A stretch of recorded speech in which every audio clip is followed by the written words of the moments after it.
Hello and welcome to today's video. Today we are here and it's race preview time for Richmond. That's right, Richmond Racing, the Toyota Owners 400.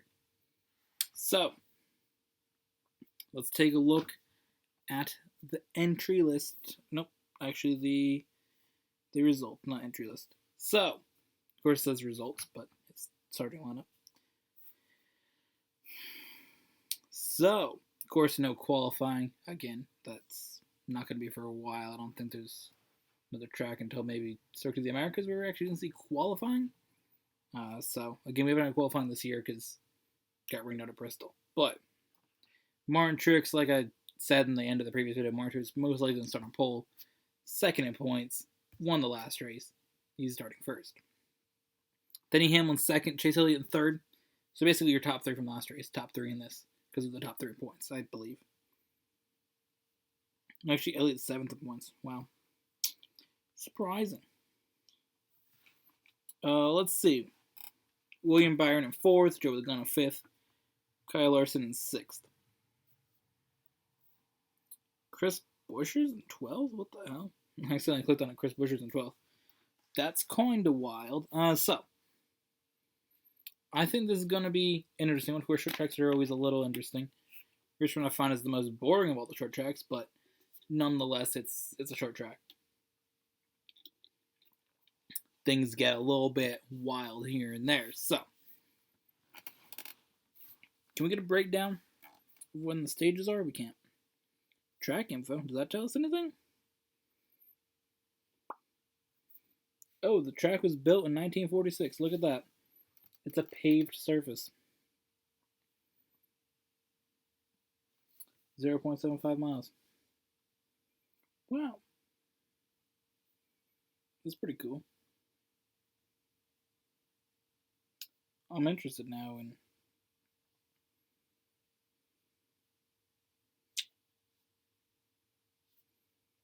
doesn't have her previous tracks though. Man. I'm just looking at the stats now. This is a big rub. The caution speed at Talladega is 70 miles an hour, huh? Wow.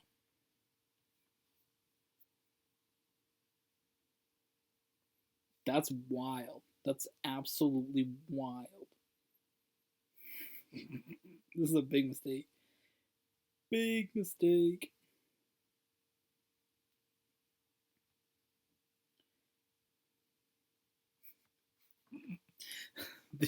The Indianapolis road course, the year built is 0. Just want to point that out. I'm trying to find something here. What it's.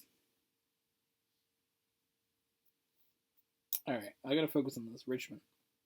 Richmond for me is one of the tracks that I find a little bit less interesting.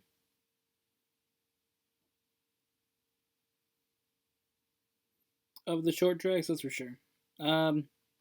It's going to be sunny and 67, so it'll be nothing wild temperature-wise. Let's see, what do they think are the big storylines here? NASCAR.com thinks Martin Truex winning 5 of the last 11 short tracks. That's pretty big. Kyle Busch has 6 wins, which is the best tournament in the field at the track. Second best track on the circuit. Oh, his second best. With his 6 wins, which is only behind Bristol, where he's got 8. But he hasn't been killing it.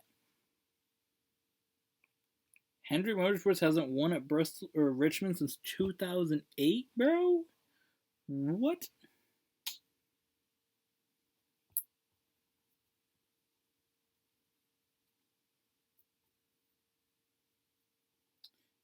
Penske and Gibbs have the 11 last 13 wins of the track.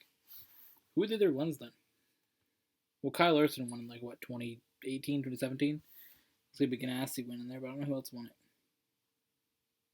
Say Carl Edwards did, but he won that for Gibbs. I don't know. Kevin Harvick is a big storyline, of course. 2021's not been a year he's been killing it. some of his longest and worst streaks that he's had winless. His longest winless streak since 2018-2019, with 15 races. He hasn't led a lap in the last 7 races, which is the longest since 2017. He hasn't had a top 5 in the last 5 races, which is the longest streak since 2019. He has no stage points in the last 3 races, which is the longest he's ever gone without a stage point. And his last win at Richmond was 2013. So, that is kind of wild. Kevin Harvick not been killing it. That's definitely made watching races a little bit interesting for me, I'm not going to lie. But, it's whatever. So what do I think's going to happen? Looking at the entry list here.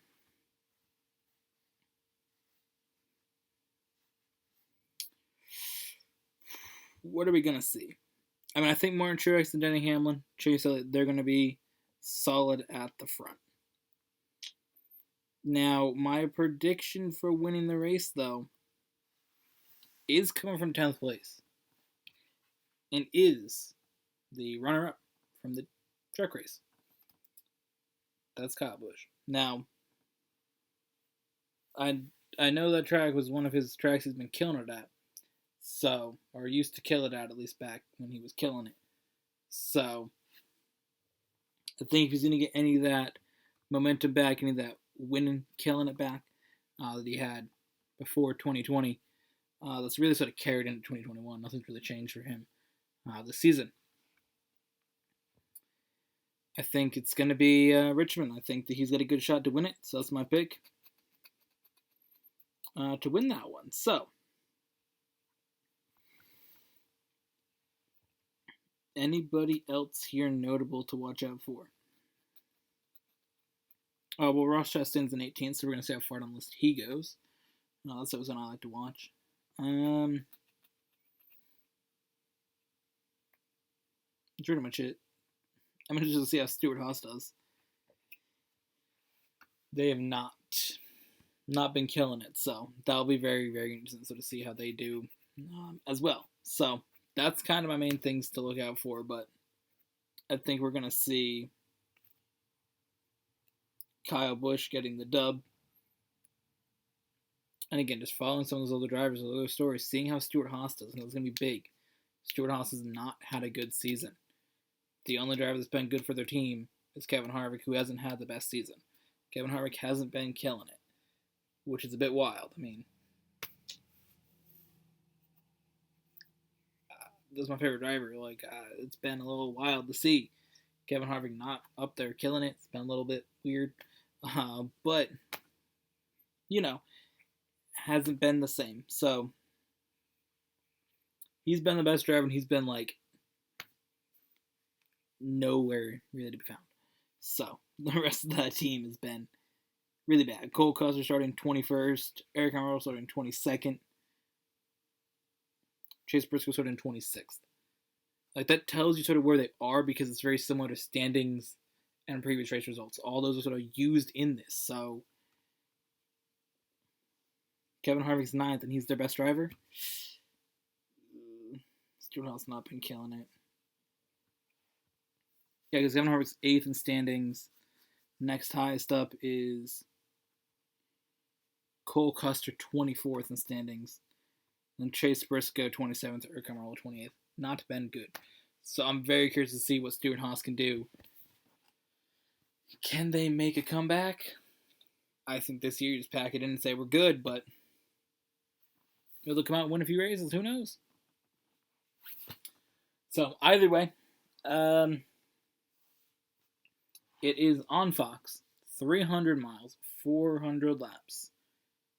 At what time? 3 p.m. 3 p.m. on Fox. Brilliant. So, of course, we will see you guys after this this race to give you guys a bit of a recap. The videos will be out a little bit later because I'm going to be watching the IndyCar race as well. Jimmy Johnson making start in that. The Honda Grand Prix of Alabama for IndyCar. So be watching that after. I'm going to record that. Watch it when the Cup race is over. So it'll be a little bit later in the night that'll probably be out. But either way, I'm looking forward to reviewing this race and, of course, the Emilia-Romagna Grand Prix for Formula One as well. So if you haven't checked out my preview for that, well, the race is probably already over, but you can check out that preview video if you want anyways.